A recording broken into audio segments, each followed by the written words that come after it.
Let me show you how I make a Stargate SG-1 from this piece of wood.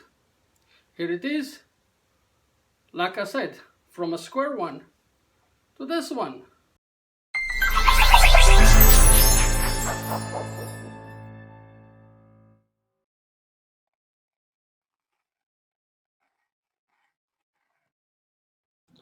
I like working with Paduk, and this one is no different. It makes a mess, but gives a nice color to the Paduk.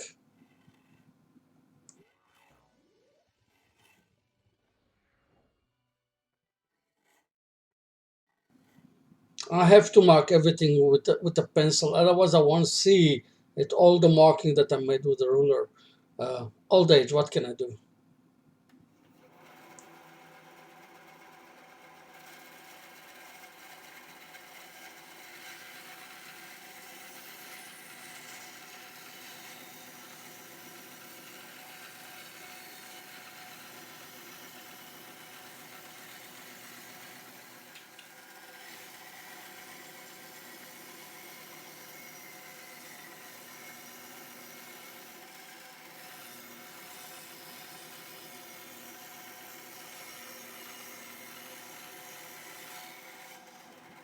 Instead of putting it between two centers, um, I decided to drill a tenet, negative tenet.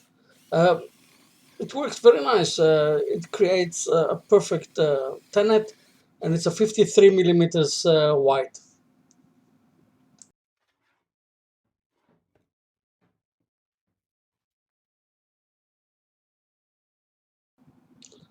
I like to square it on the upper rim so it will not have a vibration. So first I clean it on the outside.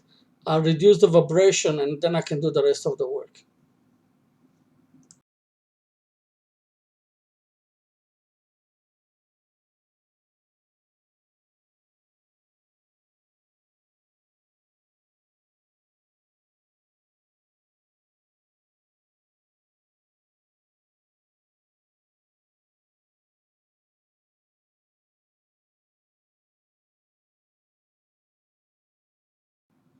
Preparing for the next step, also another tenet on the side.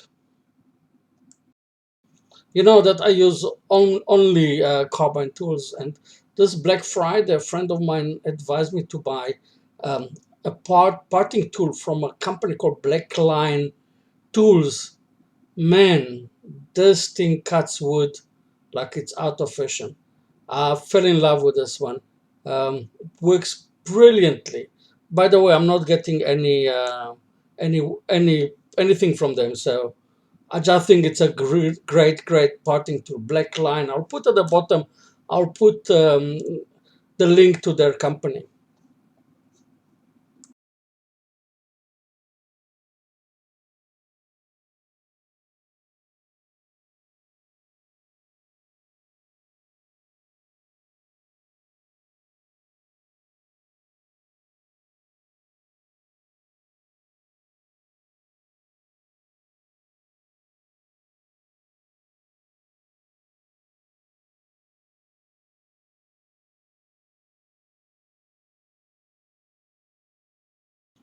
In one of the videos, a guy told me, "Why don't you clean the grooves before you put resin?"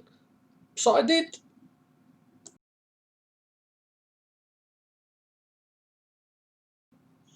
Maybe it doesn't look like that, but the resin is super clear.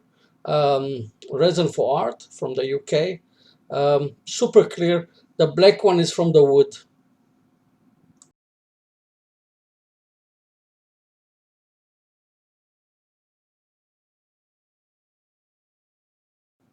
The only thing that I'm doing here is I'm just rimming down the wood and the resin for to be on the same height, so it will be easier for me to work on the next step.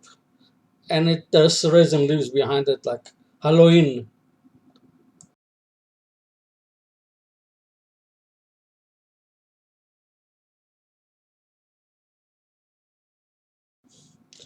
Then my wife walks in and she says, "What are you doing?" And I said, "I'm preparing to engrave and to write." It's called ancient language. She says, hey, you can't do proper English writing with your dyslexia. Now you're writing ancient.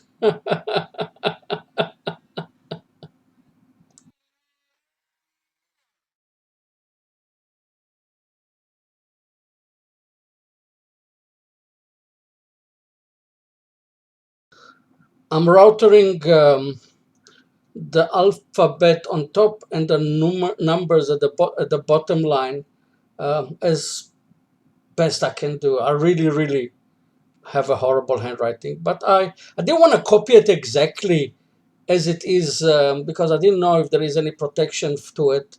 So I didn't want to take any chances.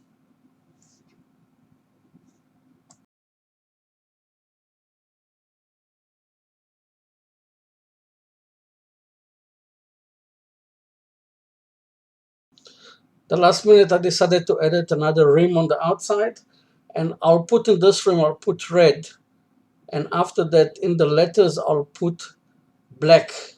So when I'll finish with the red, and it will be any left, I'll add some black into it, and I'm not going to, this way. I'm not going to lose any resin.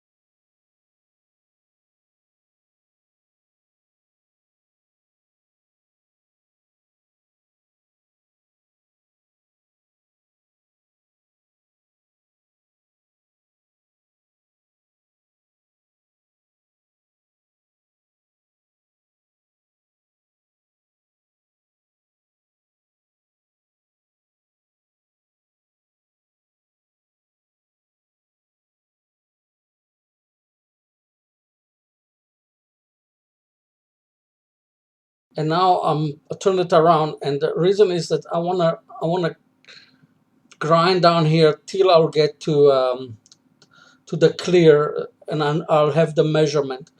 Here I'm using a matte tool that you saw me using before from Jimmy Clues.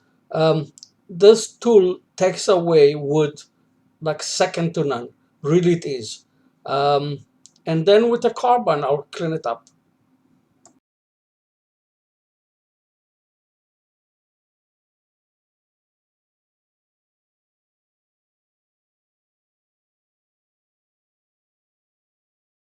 Now you can see the beginning of the clear resin from the other side.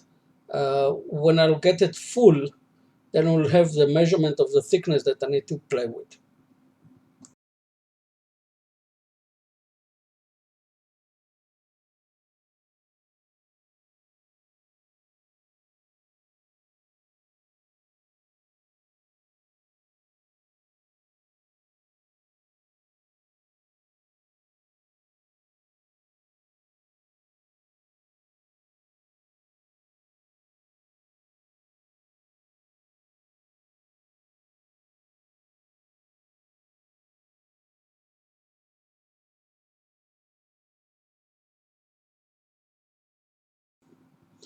From 180 all the way to 600.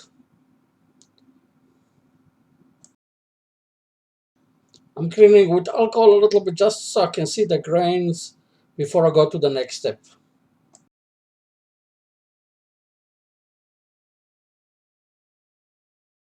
I like to use on my resin. I like to use the Novus 3.2 scratch remover, and it works for me very nice. 3.2, and it removes all the scratches.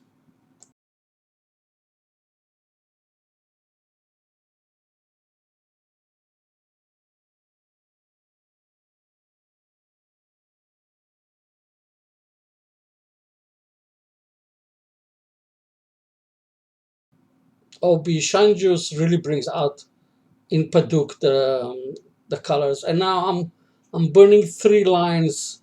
I'm burning them in like usually I like to put on at the bottom 3 lines where I'm putting my logo.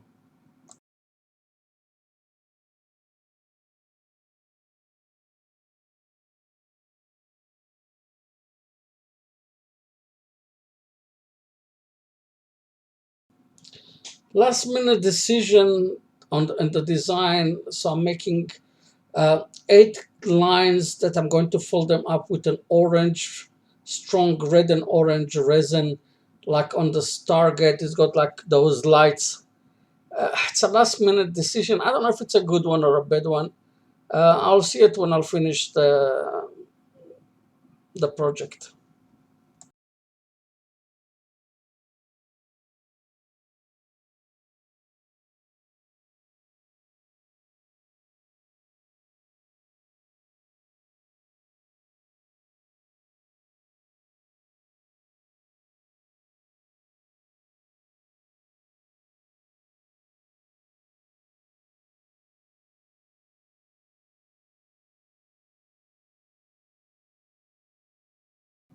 Honestly, to tell you, did it made a big difference when I look at it?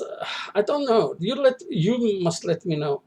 I really don't know if it was worth this exercise with the lines, but if you like it, let me know. If you don't like it, let me know also.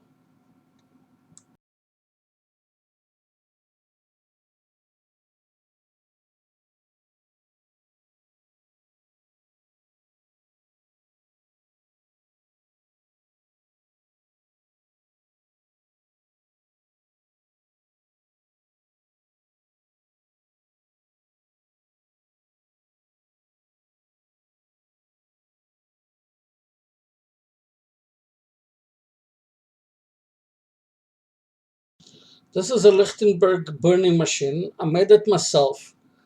It's got a dead man switch. It's not from a microwave. It's from actually a transformer for neon lights. But then you know the big neon lights like in Las Vegas. Um, and I'm using the solution is water and soda bicarbonated soda. You really have to be careful with this one. It's not a game. It's not funny. You can get really injured. So if you don't know what you're doing, don't do it at all. But if you know what you're doing, it can give you a very nice feature to every woodwork. I think it comes out very nice.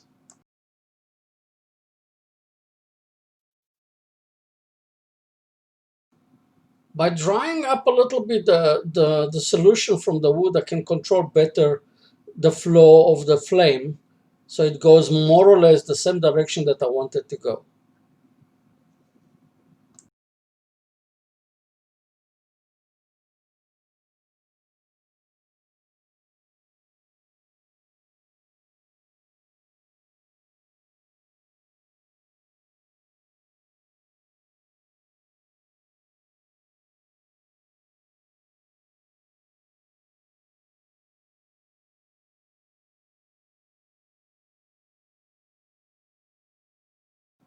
Cleaning up the edges and the debris um, from the burning and opening the marks in between.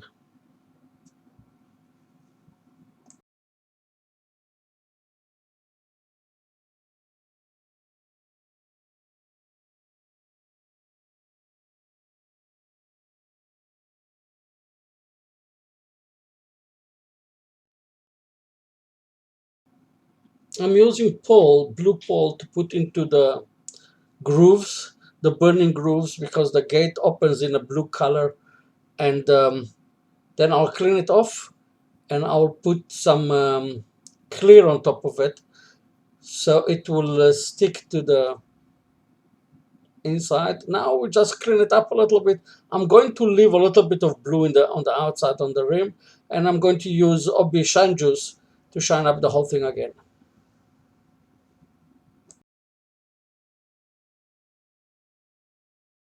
Hi, Aaron. I hope you enjoyed this presentation and this project of mine, um, SG-1 Stargate. Um, it came out nice. It came out more or less the way that I wanted. I think that I definitely messed up with the writing. Um, I don't know how to write English. How can I write ancient? Don't forget, to subscribe, and don't forget to remark at the bottom. Comments, good ones, bad ones, what you want me to do, what didn't you like about this video, what did you like about this video, did you like to see more videos like that, anything. You're great, you're horrible. You can give me a thumbs up or you can give me a thumbs down, anything works. Thank you very much, enjoy your day, and I'll see you in the next video. Boom.